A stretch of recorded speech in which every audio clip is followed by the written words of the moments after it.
actuelle. Bosseuse et sociable, notre invitée chevauche entre l'entrepreneuriat et la politique. Son parcours est à découvrir dans un instant. Femme actuelle. Invitée. Madame, Messieurs, merci de nous rejoindre sur ce plateau de Femmes Actuelles qui reçoit aujourd'hui une femme exceptionnelle. Elle nous fera donc l'honneur d'être avec nous sur ce plateau. Avec elle, on parlera d'elle, on parlera de son parcours, de ses projets, pourquoi pas. Elle est donc l'honorable Mukasa Asia Joël. Elle est députée provinciale élue de Kipushi. Elle est également rapporteure de la commission économique et finances à l'Assemblée provinciale du Haut-Kiatonga. Elle est également une femme, on va dire, chrétienne. Nous avons le réel plaisir de la recevoir sur ce plateau. Bonne arrivée, Madame Joël. Merci beaucoup, merci.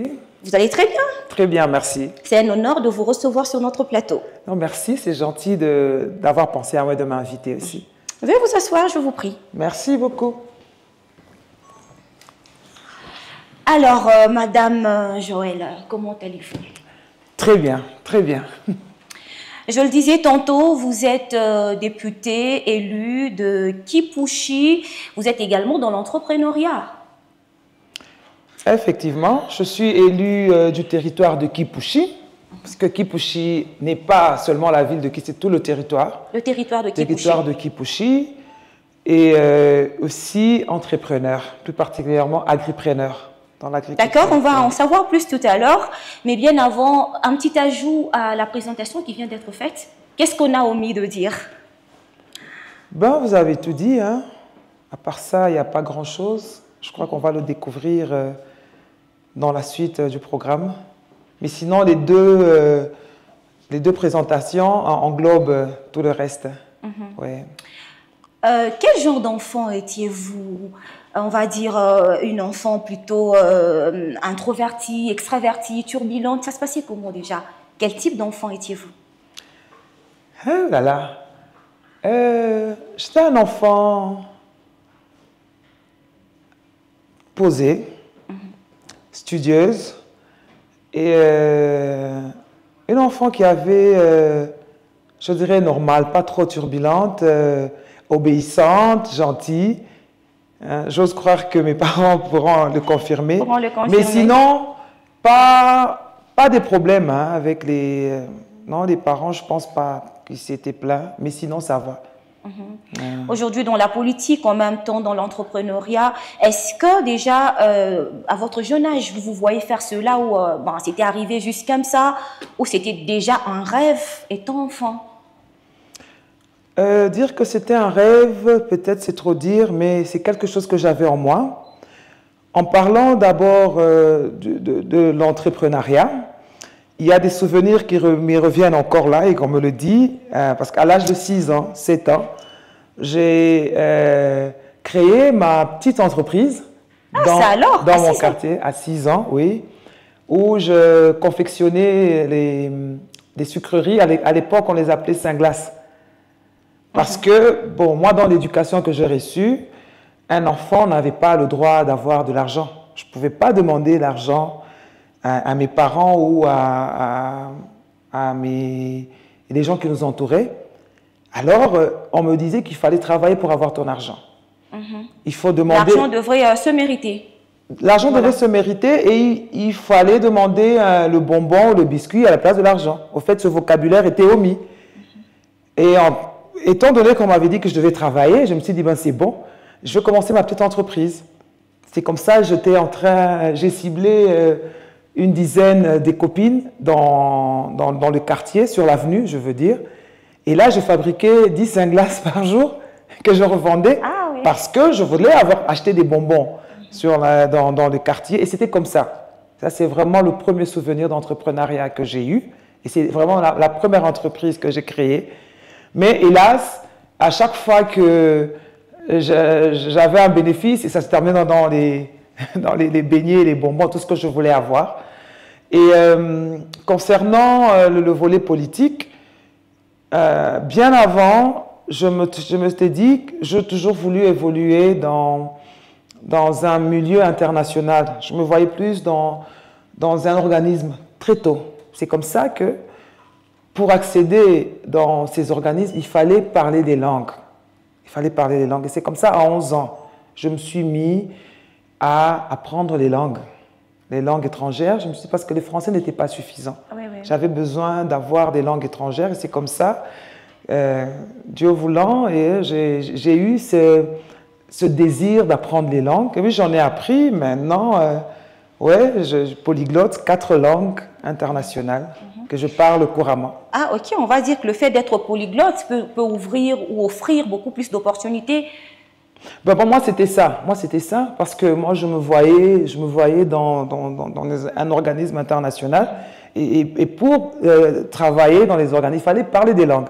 Ouais. Et c'est comme ça que j'ai nourri en moi ce désir d'apprendre les langues. D'apprendre plus de langues. Oui. Et c'est comme ça que je suis... Et la carrière politique, c'était quoi le déclic? C'était parti d'où? Là, en apprenant plus de langues, il y avait une vision, il y avait un objectif que vous poursuiviez. Travailler dans des organismes internationaux, c'était ça. Dans des organismes internationaux, pardon. Mais par rapport à on va dire, à la politique, faire la carrière politique, c'était quoi le déclic?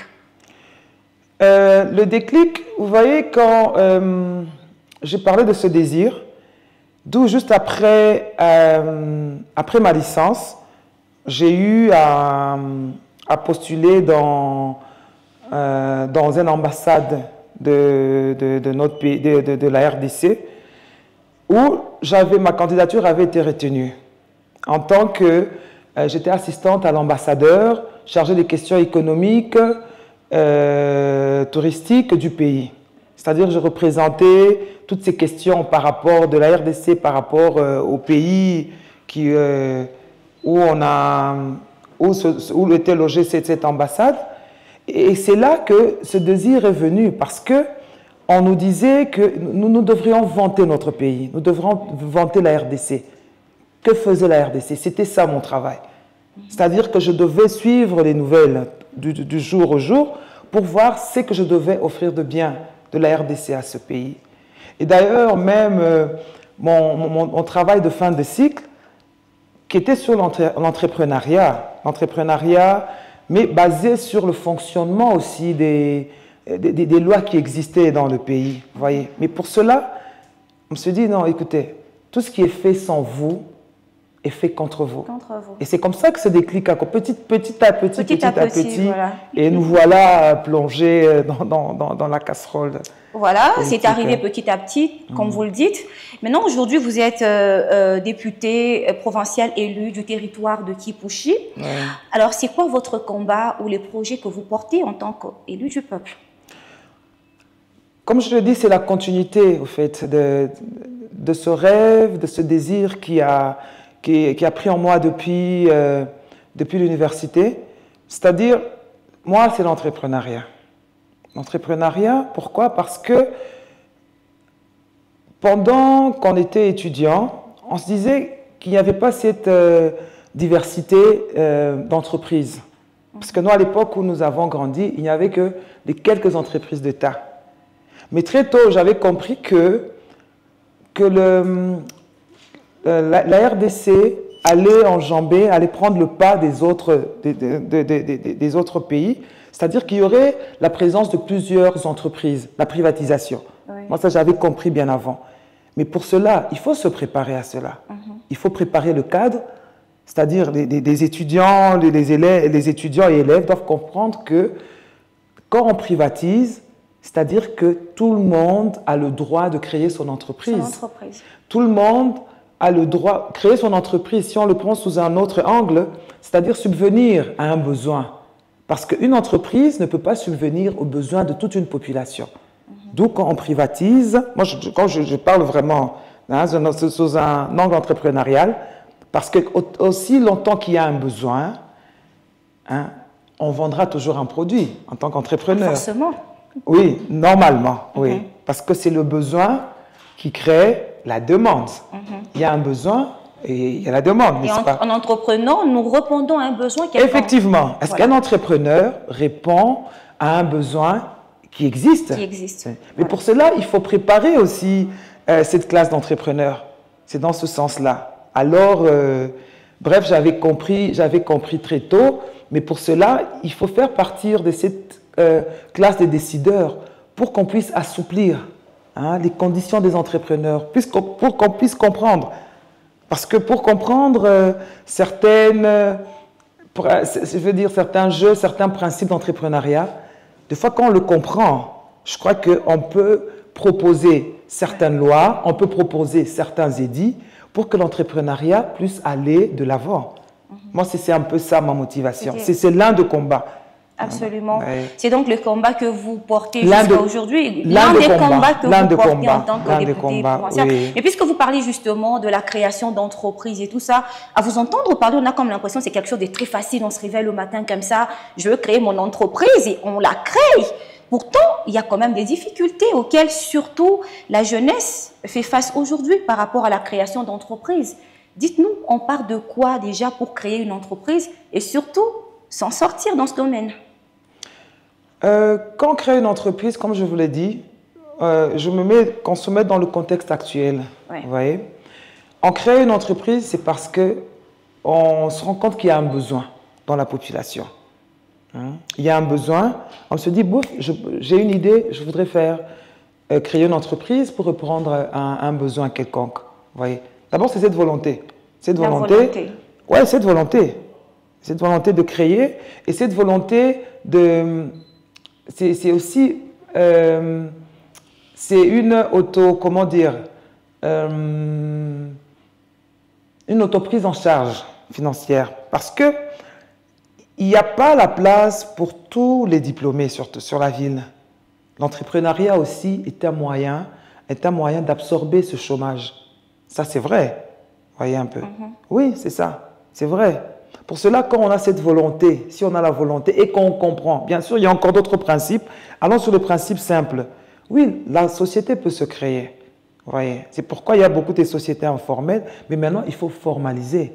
En tant qu'élus du peuple, nous sommes là pour accompagner. Vraiment, comme je parle du combat, c'est sur les deux volets.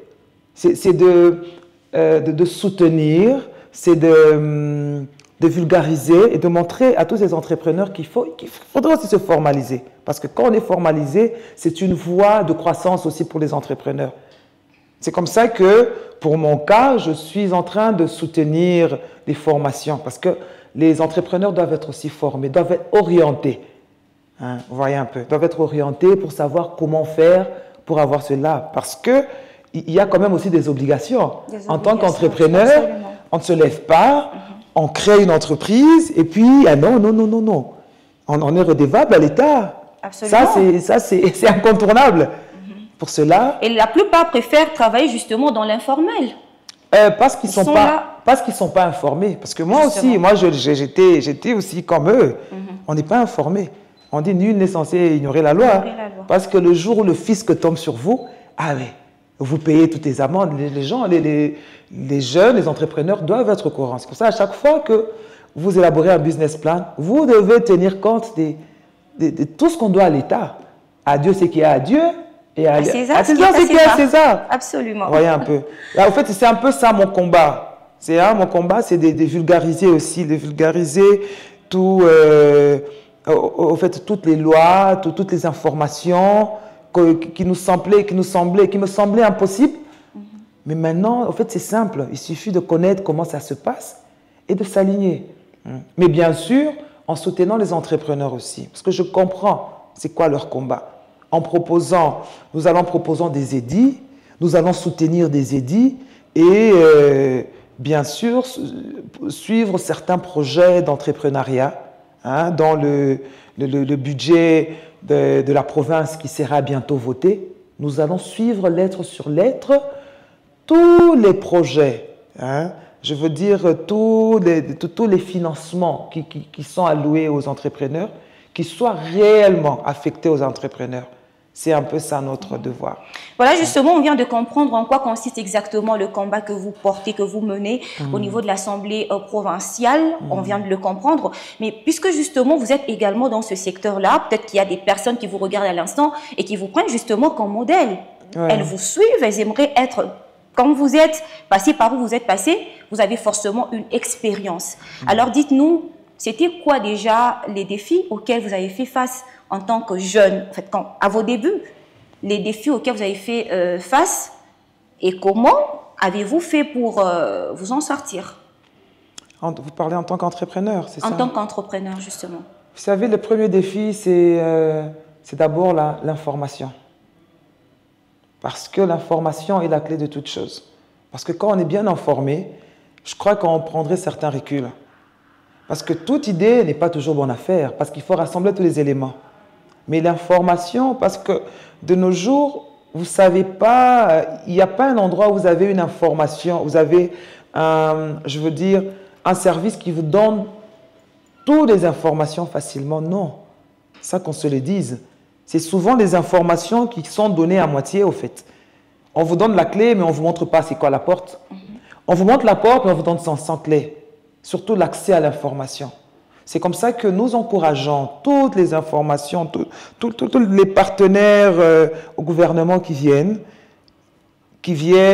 former, qui viennent renforcer les capacités des entrepreneurs. Nous nous remercions pour ça, mais de l'autre côté, nous demandons aussi aux agripreneurs, aux entrepreneurs, de participer à tous ces ateliers.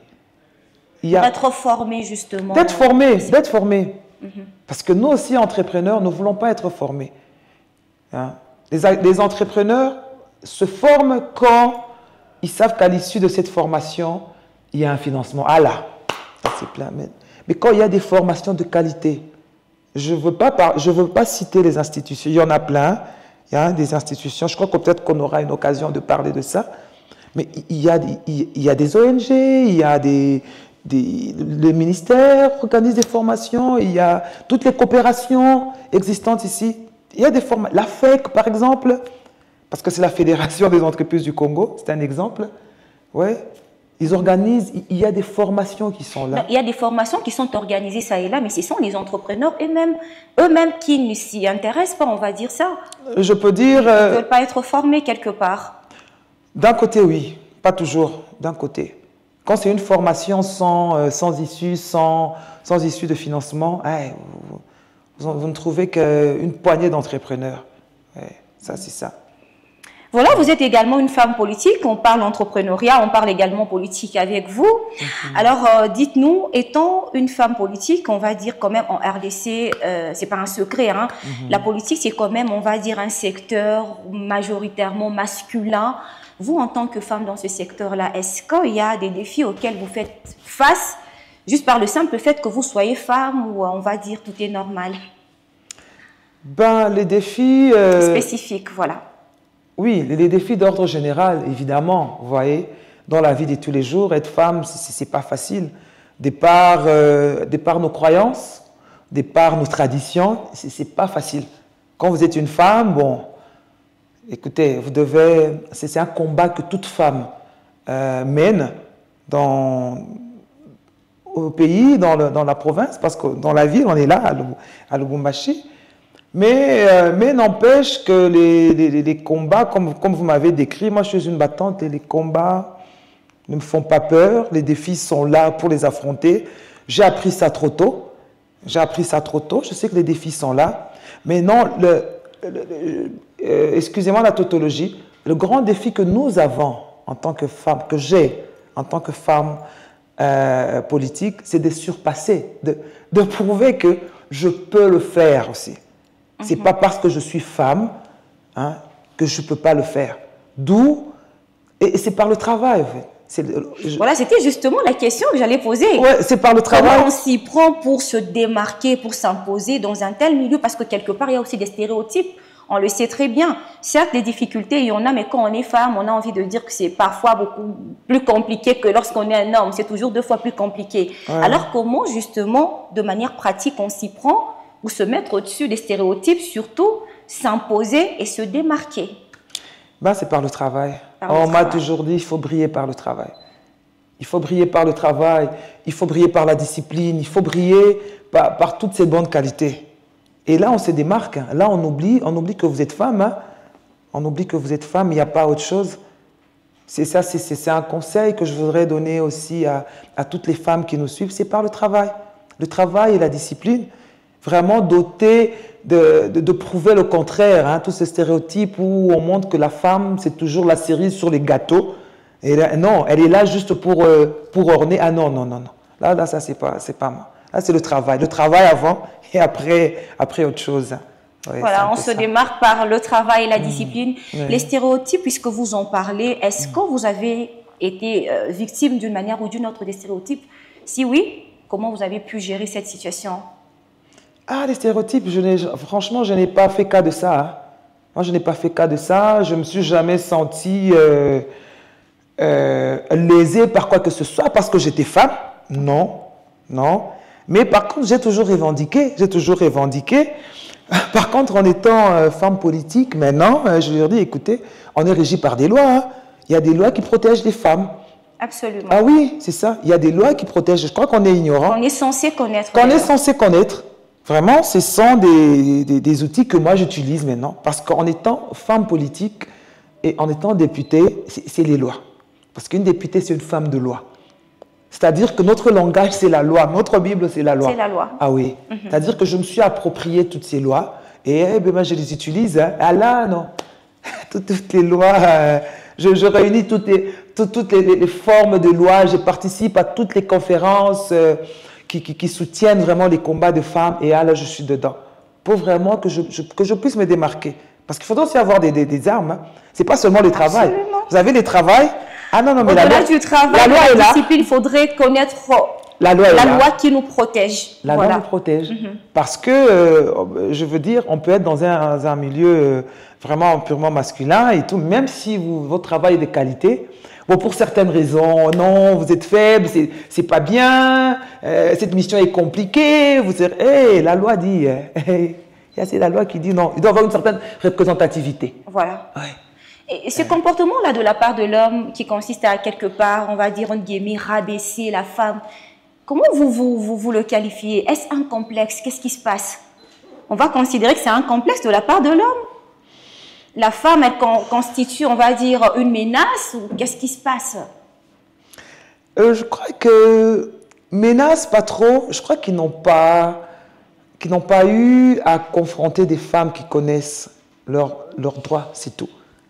Parce qu'un droit n'est qu'un droit que quand il est revendiqué. Quand il est revendiqué. Mais quand ils sont en face des femmes qui ne revendiquent pas, ben c'est normal. Et ça va continuer. C'est comme ça que moi j'encourage aux femmes de connaître de l'enfance, connaître les lois. C'est comme ça. C'est la loi qui le dit. Parce que c'est la loi qui tranche. C'est la loi, je veux dire, c'est l'arme ultime. Il ne suffit pas de parler, il ne suffit pas de... Non, non, non. Mais à un moment, la loi. Parce que tous, nous sommes égaux devant la loi. Ça, c'est la Constitution qui le dit. Voilà. Tous nous sommes égaux et nous devons respecter la loi. Okay. Tous nous sommes égaux devant la loi et nous devons respecter la loi.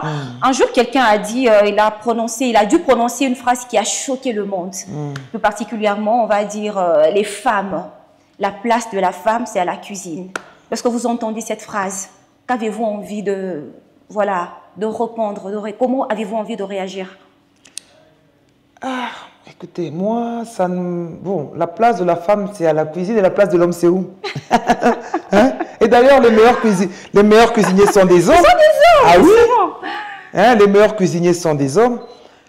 Pour moi, ça, comme je vous dis, moi, je me surpasse. Hein. Pour moi, ça n'a vraiment pas d'importance. Parce que, bon, préparer aussi est un talent. Hein. Ce n'est pas tout le monde qui sait le faire. Hein. C'est ça. Mais la place de l'homme est où? Hein? La place de l'homme est où? Bon. Pour moi, ça n'a vraiment pas d'importance. Je peux être une aussi bonne cuisinière, mais je peux être aussi une bonne députée. Chef d'entreprise. Chef d'entreprise, ouais. Je peux être aussi une si bonne journaliste. Je peux être, maintenant, on voit, il y a des femmes chauffeurs. C'est juste un problème d'opportunité. Je crois qu'avec le temps, on va dépasser ce cap, hein, parce que, bon... Maintenant, avec la vie, avec le cours de vie et tout ce qui se passe, je crois que les gens quand même ont dépassé. J'ose croire, hein? On est dans d'autres débats. À la cuisine, parce que les gens ne font même plus la cuisine maintenant. Voilà. Oui, les gens ne font plus la cuisine. Ouais, c'est rare. C'est rare de manger sain. Maintenant, c'est un luxe manger sain, qu'on se le dise. Pour dire, bon, moi, Voilà. Ouais. Voilà, nous poursuivons avec vous. Il y a sûrement une femme qui vous regarde à la maison à l'instant. Elle a tellement envie de faire la politique, mais quelque part, elle se retient. Elle se dit, je n'aurai pas toute ma place là-dedans. Il y a des coups bas, il y a des magouilles, je ne saurai pas. Elles se sentent tellement fragiles. Et vous êtes là, un modèle, vous êtes en politique, vous vous démarquez. Après, qu'avez-vous envie de dire à cette femme-là? Elle veut bien, mais elle se retient, elle a peur de la politique. Ce n'est pas pour elle. Écoutez, madame, la finalité de la vie n'est pas toujours faire la politique. On peut faire la politique autrement, vous savez. Comment ça, autrement? Je veux dire qu'on a besoin de tout le monde. Là, vous me voyez, j'ai besoin, je suis députée parce que j'ai été choisie par la population. Voilà. En fait, je suis députée parce que je suis émanation de cette population. Nous avons besoin de tout le monde. Seuls, nous ne pouvons rien faire, vous savez. C'est-à-dire, c'est des gens qui m'ont porté, c'est ça la base. Nous voulons que cette gestion se fasse par la base. Nous avons besoin de toute cette base. Tout le monde n'est pas appelé à... Je ne pense pas que la politique soit la finalité. Je ne pense pas. Vous voyez un peu. Et puis, en fait, pour celles qui a cette vocation, elles sont la chose, mais après, elle est retenue par la peur. La vocation, elle est bien là. Mais la personne se dit, j'ai peur à cause de tout ce qui se raconte dans le monde politique. Je ne saurais pas tenir. Non, ce n'est pas ça. Je pense qu'il y a une désinformation parce que la politique, c'est... Bon, parlons de la députation peut-être, parce que la politique, c'est un peu vague. Hein. Voilà. Hein, je veux parler d'un cas plus précis, d'être députée, parce que moi, je ne peux que parler de la députation, puisque députée représentante du peuple... Non, c'est-à-dire, si elles ont cette vocation, moi, je leur demanderais de soutenir les députés qui sont là, de les suivre, de comprendre. Moi, je pense que c'est une école aussi, de comprendre un peu ce qui est fait, et peut-être de juger ce qui n'est pas bien fait, parce que les jours où elles seront élevées, elles seront, non, non, non, quand je serai là, moi, je ferai pas ceci, je ferai pas cela. De prendre connaissance des textes aussi, parce que ça se prépare. Parce qu'on ne va pas, on ne devient pas, non. On devait comprendre pourquoi. Pourquoi d'abord on est député. Il y a les textes légaux qui sont là, qui sont vendus au journal officiel. Moi, je recommande de faire ça, de commencer, de lire. Parce que nous portons aussi des projets, nous sommes la voix des sans-voix. Cette voix doit venir de toutes ces personnes-là. Vous voyez un peu. Si vous avez un projet, vous avez un édit, vous avez une motion, vous ne passez pas à l'Assemblée provinciale, vous passez à travers un député. C'est déjà un bon exercice. Le représentant du peuple. Vous voyez un peu, ça commence déjà. Moi, je leur dirais, oui, elles sont des leaders d'opinion, oui, qui puissent, je veux dire, maintenir leur base, mais c'est un exercice politique que je leur demanderais peut-être. Oui, d'être en contact aussi. Pourquoi? Parce que nous avons des bureaux maintenant. Nous avons des bureaux, on reçoit des députés. Des fois, c'est bien de fréquenter les députés pour comprendre aussi. Pour comprendre, c'est quoi. Avoir aussi des modèles. Oui, avoir des modèles. Ça peut aussi aider quelque part. On a toujours des modèles. Je suis sûre que chacune, parce qu'on parle des femmes, a toujours un modèle. A toujours un modèle. J'ose croire qu'elles sont accessibles. Nous sommes de les suivre, parce qu'on a des réseaux sociaux aussi. Vous verrez toujours qu'il y a toujours une députée que vous suivez, qui a un modèle et tout. Ah non, non, je voudrais faire comme elle. Là, vous critiquez deux fois. Non, là, c'est pas bien, je voudrais pas. C'est déjà un bon départ, non? C'est déjà un bon départ. Et puis, moi, je voudrais aussi lancer un appel. On est ouvert. On est ouvert quand il y a des problèmes, quand il y a certaines questions que vous voulez qu'on puisse porter à l'Assemblée provinciale. On est là pour ça. Absolument. On est là pour ça. Oui, c'est un peu ça. En parlant de modèle, et vous, est-ce que vous avez une figure politique qui vous inspire, que vous suivez vraiment de près? Figure politique, bien sûr, il y a... En fait, vous m'avez présenté sur deux volets. Sur le volet entrepreneurial, oui, je suis le chairman qui est un modèle pour moi. Qui est un modèle pour moi. Je vais vous dire pourquoi. Parce que je me dis toujours que lui a eu la vision, cette vision de loin. C'est-à-dire, il a vu des choses pendant que nous ne les avons pas vues. Je parle sur le point de vue entrepreneurial. Il a fait des choses bien, 10 ans bien avant, que certains entrepreneurs n'arrivent pas à faire ça maintenant.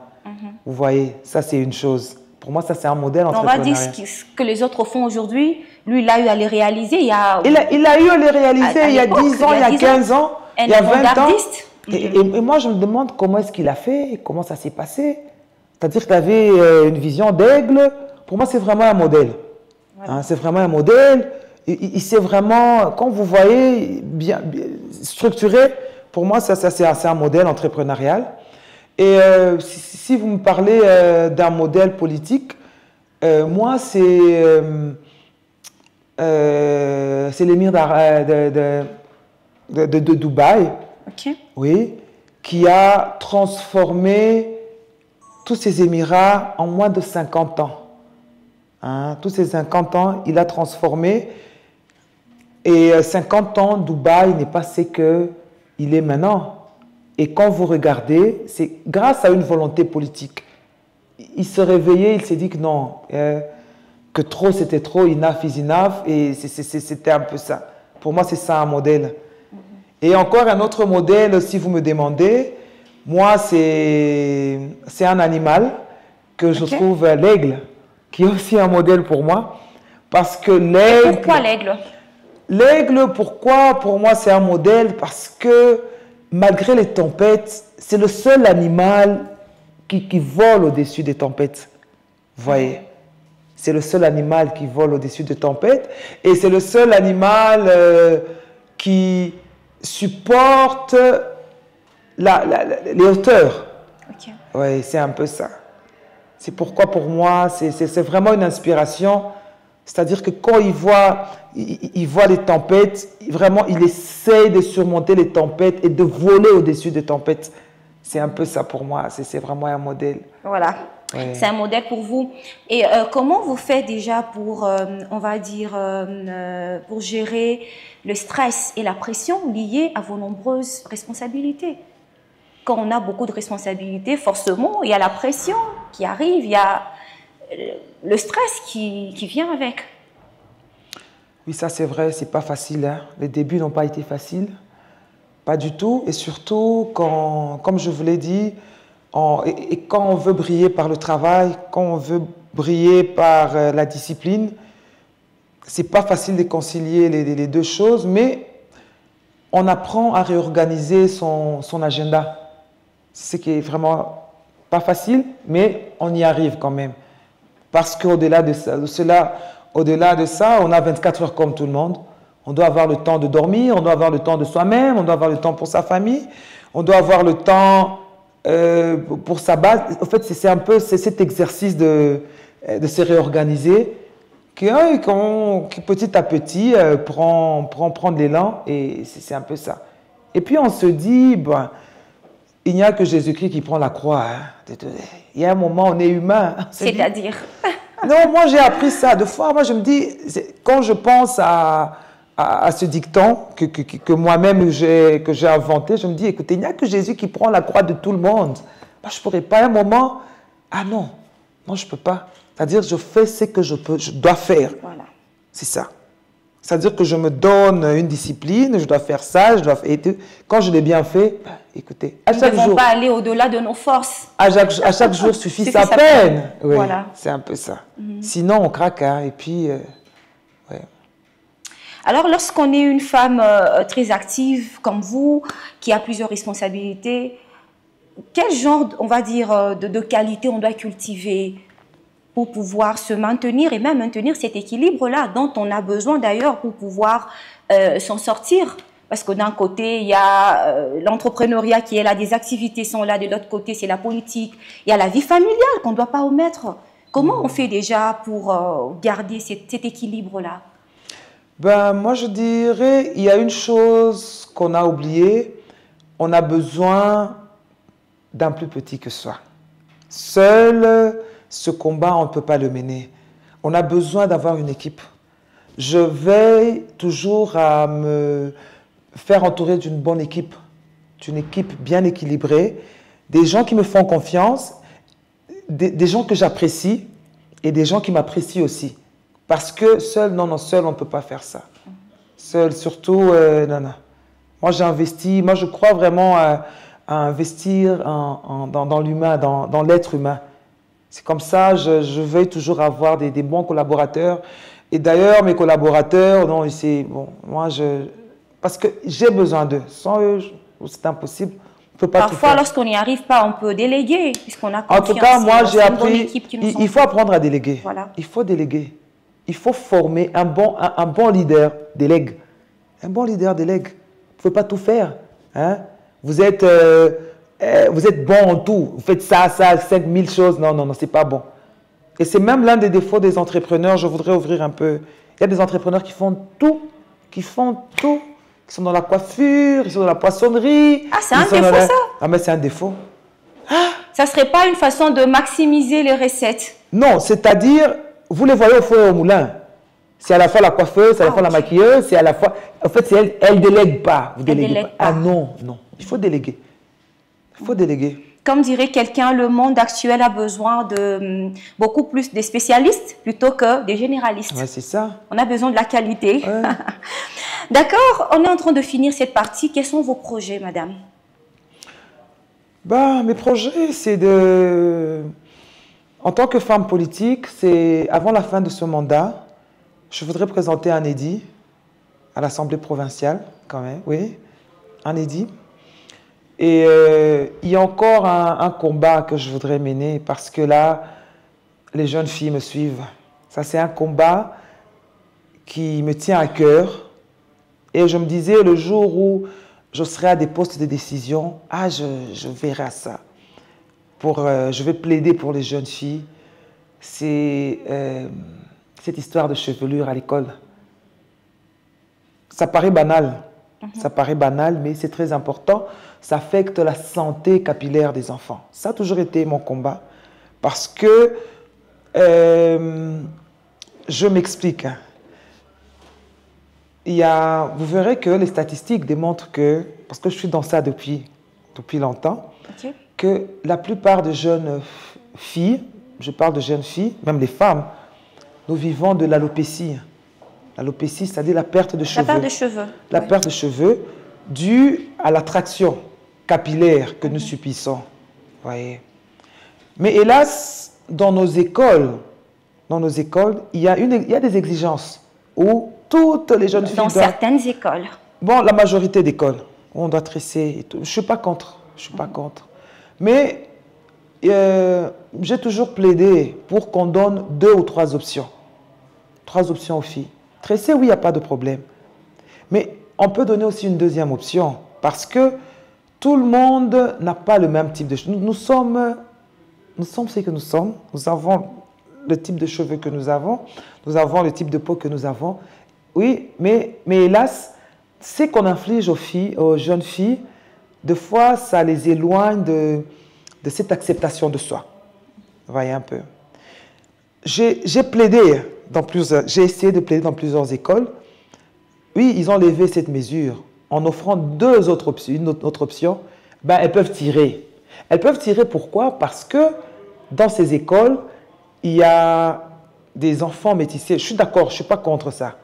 Et comme on doit donner les 2 options, et moi je demandais une 3e option pour nous, pour celles qui avaient des cheveux naturels. Vous voyez un peu, je voudrais le dire. Voilà. Je dis, c'est pas pour rien, il y a même toute une église, vous permettez. On dit que ça, on sait voir dans des tabernacles et tout. Pourquoi? Parce que ce n'est pas une coiffure des tabernacles, c'est-à-dire que les cheveux ne sont pas malléables. D'où c'était la coiffure qui est adaptée. Pour moi, ça c'est un combat. Je me dis, nous ne devons pas obliger aux jeunes filles, parce qu'après, dans 10 ans, 20 ans, on aura ce combat. C'est-à-dire que la moitié des jeunes filles ici n'auront plus de cheveux, n'auront l'alopécie. Okay. Et je pense que c'est peut-être l'un des seuls pays, parce que je fais des recherches, je regarde, où on exige, on doit tresser, ça doit faire comme... Non, moi je suis... Et je crois que les jeunes filles m'ont mandaté. Ils disent non, écoutez, si on peut offrir... Ah, ok, vous avez dû aller rencontrer, à échanger avec elle. J'ai rencontré, oui. D'accord. Est-ce qu'il n'y a-t-il pas moyen qu'on puisse nous donner une 2e option pour que ça ne soit pas un modèle où il n'y a pas trop de traction capillaire? Ben, ça paraît banal, mais dans 10 ans, 20 ans, Vous direz, non, elle est passée devant nos plateaux, elle était avant-gardiste. Ouais, parce que ce combat est mené partout, partout ailleurs. Aux États-Unis, c'est oui. Les parents se lèvent pour ça, dire non, non, non, écoutez, il faudrait qu'on donne aux enfants un choix. Il ne faudrait pas que les enfants... Qu'il y ait plus d'options. Qu'il y ait plus d'options. Voilà. Nous, peut-être qu'on a eu la chance parce que nous, on coupait. Quand on était jeunes, nous, on coupait. Mais maintenant, là... Et puis après, oui, bon, vous pouvez, soit vous... Hein, bon, bref. Pour moi, c'est de donner ce choix, c'est vraiment un choix pour se sauver toute cette jeunesse qui nous suit. C'est un peu Préserver leur santé. Hein. Leur santé capillaire, ouais. Voilà, ça fait partie justement de vos projets. En tant que député, on se limite par là, il n'y a pas d'autre projet? Oui, c'est tout. C'est-à-dire, en tant que député... Le projet majeur, c'est celui-là. Le projet, non, le projet, c'est un édit sur l'entrepreneuriat. Okay. Un édit, c'est-à-dire une loi. Une loi que nous allons déposer. En fait, ça s'appelle, en province, ça s'appelle édit. Et au niveau national, c'est une loi. Vous voyez, on va présenter une loi, un édit, pour assouplir les conditions de l'entrepreneuriat dans la province. En tout cas, merci beaucoup, Madame Joëlle. Madame, Messieurs, merci de continuer à nous regarder de partout. Place à Confinou. Femmes actuelles. Confinou. Voilà, merci de continuer à nous regarder de partout. Je vous rappelle, pour vous qui nous prenez en marche, que nous recevons pour vous Madame Joëlle Moukassa. Elle est députée provinciale élue du territoire de Kipushi. Nous avons l'honneur de la recevoir sur notre plateau. Madame Joëlle, vous allez très bien? Très bien, merci. Merci, madame. Voilà, là, on est de plein pied dans Confinou. Confinou, c'est une rubrique que j'affectionne particulièrement parce qu'elle nous permet de connaître notre invité, de connaître, on va dire, une autre facette de notre invité. Là, on échangeait avec la députée, l'entrepreneur, mais là, on veut connaître une autre facette cachée quelque part. Une autre facette cachée, merci. Non, s'il vous plaît, on va y aller avec un questionnaire. Ah, ok. Des petites questions personnelles, si vous me le permettez, bien sûr. Confinou. Voilà, on est dans Confinou. Pour commencer, comment vous vous définissez en 3 mots? En 3 mots, loyale, battante, innovatrice. D'accord. Madame Joëlle, un cœur pris ou un cœur à prendre? Un cœur pris. Un cœur déjà pris. Oui. Voilà. Si vous aviez le pouvoir de changer quelque chose dans ce monde, quelle serait-elle? Une chose. Si j'avais le pouvoir de changer quelque chose dans ce monde,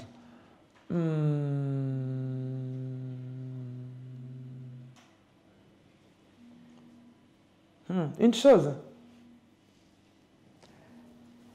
Peu importe le domaine. Hein? Peu importe le domaine. Peut-être le temps. Le temps, je changerais le temps. Ouais. Ouais, le temps. Changer le temps? Ouais, changer le temps. Peut-être revenir encore en arrière. Ah, d'accord. 10 ans, 15 ans en arrière, ça serait bien. D'accord, on comprend. Ouais. Quel est votre plus beau souvenir? Le plus beau souvenir, c'est... je pense que l'enfance, hein. Parce que l'enfance, on est ignorant, on pense que tout est facile, tout est... c'est Alice au pays des merveilles. Hein? Ouais.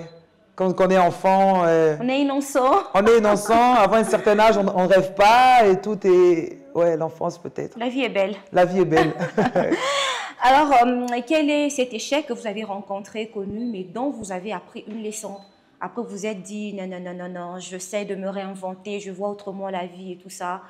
Vous avez vraiment appris la leçon après avoir connu cet échec-là. C'est lequel? L'échec, c'est... je dirais, peut-être que je ne vais pas parler d'une façon particulière, mais des fois, c'est... là, c'est...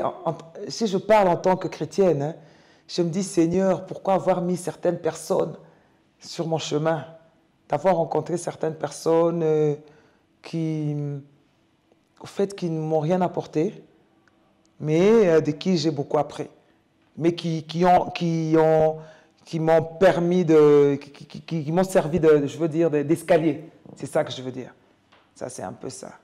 Quelle est votre plus grande fierté? Ma plus grande fierté, c'est d'avoir gardé certains principes en moi qui m'ont mené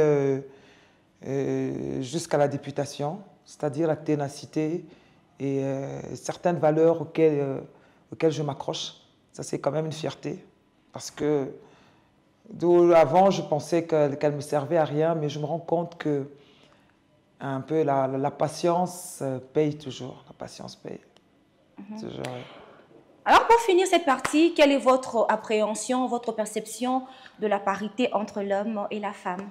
La fameuse parité. Il y a une différence. Hein? Parité, égalité. Parité. Parité. Ben, cette appréhension, c'est-à-dire, quand on dit parité, bon, on n'est pas égal. Hein?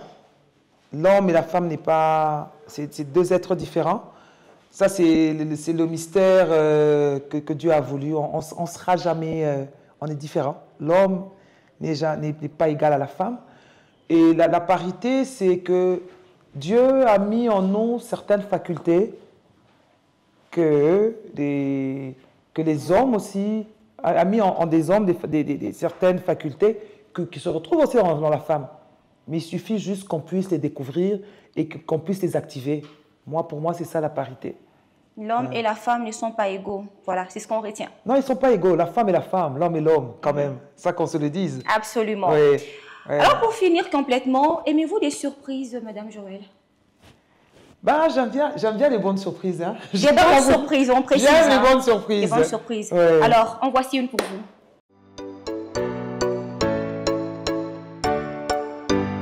Je vais donner un petit témoignage sur la personne de l'honorable Joëlle Assia Mukasa. Cette femme est très dynamique. Je l'apprécie beaucoup. Je ne flatte pas. C'est une femme que j'ai connue avant qu'elle ne soit députée. C'est une femme battante, travailleuse, qui ne croise pas les bras. C'est le genre de femme qui donne de l'espoir aux générations futures. Nous connaissons tous son père biologique, qui est notre coordonnateur. À la personne de l'honorable Joëlle, elle pouvait croiser les bras et dire « Je jouis de ce que mon père a fait comme travail avant. » Mais elle ignore tout ça. Elle se bat, elle travaille, très compatissante. Vous la voyez sur terre, dans l'agriculture, dans l'entrepreneuriat. C'est vraiment une femme qui donne de l'espoir. Là où il y a les larmes, elle sait essuyer. Là où il y a la tristesse, elle sait donner la joie. Et ce qui me marque beaucoup en elle, c'est sa simplicité. En tout cas, tout ce que je peux donner comme témoignage sur elle, ça se résume dans la simplicité. C'est une femme dynamique et très simple. Et elle m'inspire beaucoup et nous travaillons ensemble, nous collaborons. Quand il faut dire oui, chez elle, elle dit oui, elle ne flatte pas. S'il faut dire non, elle dit non. Et nous avançons et nous collaborons ensemble. Et c'est une femme que j'encourage beaucoup. En tant que députée élue du peuple à Tibouché, elle est à l'écoute des souffrances de sa base. Et elle essaye de donner des réponses dans la mesure du possible. Une réaction? Non, merci beaucoup. Ça, c'est un bon témoignage. Ça, c'est vrai. Sans flatter, c'est vrai, elle décrit ma personne. Décrit ma personne. Pour les gens qui me connaissent, ça, elle a vraiment décrit qui je suis. Et en tout cas, merci beaucoup. Quand les gens reconnaissent aussi ce que vous faites, ouais, ça fait plaisir. Quand vous travaillez avec des gens qui vous reconnaissent et qui vous apprécient à votre juste valeur, ouais, nous devons dire aussi merci. Pour ça, nous disons merci. Merci de nous avoir invités. Merci à Madame Mado, qui est ma collaboratrice. En tout cas, merci. Voilà, nous disons également merci à votre collaboratrice pour s'être prêté à ce beau jeu, j'ai envie de Ouais. l'appeler comme ça. Ouais. À vous également, nous vous disons merci, à moins que vous ayez un dernier mot à adresser à toutes ces femmes qui vous ont regardé sur nos antennes. En tout cas, merci beaucoup à toutes les femmes qui m'ont regardé, à toutes les femmes qui me suivent. Je demande de ne pas baisser les bras. Et comme vous l'avez dit, nous sommes un modèle parce que, oui, nous sommes l'émanation de cette population. Nous avons intérêt à être un modèle, c'est-à-dire que maintenant, nous faisons attention à tout ce que nous faisons. Et nous sommes vraiment, nos bras sont ouverts. Nos bras sont ouverts parce que c'est le moment ou jamais. Parce que, comme on dit, la voix des sans-voix. Nous sommes prêts à porter tous les problèmes qui a trait aux femmes. Je suis très sensible à ça parce que je sais c'est quoi la souffrance des femmes. Je sais c'est quoi le combat des femmes. Alors nous essayons de le porter, bien sûr, en collaboration et avec le soutien de tous les hommes genrés qui nous soutiennent aussi. Parce que sans les hommes aussi, nous n'existons pas, n'est-ce pas? Absolument. Ouais, et nous les aimons bien. C'est un peu ça le message. En tout cas, Madame Joëlle, merci beaucoup. C'était un plaisir et un honneur de vous avoir ici sur notre plateau. On dit également merci à toute la grande équipe qui nous a accompagnés pour la réalisation de ce énième numéro de votre magazine Femmes Actuelles. À vous tous qui nous avez regardés de partout, on vous fixe rendez-vous très prochainement. À très vite. En tout cas, merci. Merci beaucoup.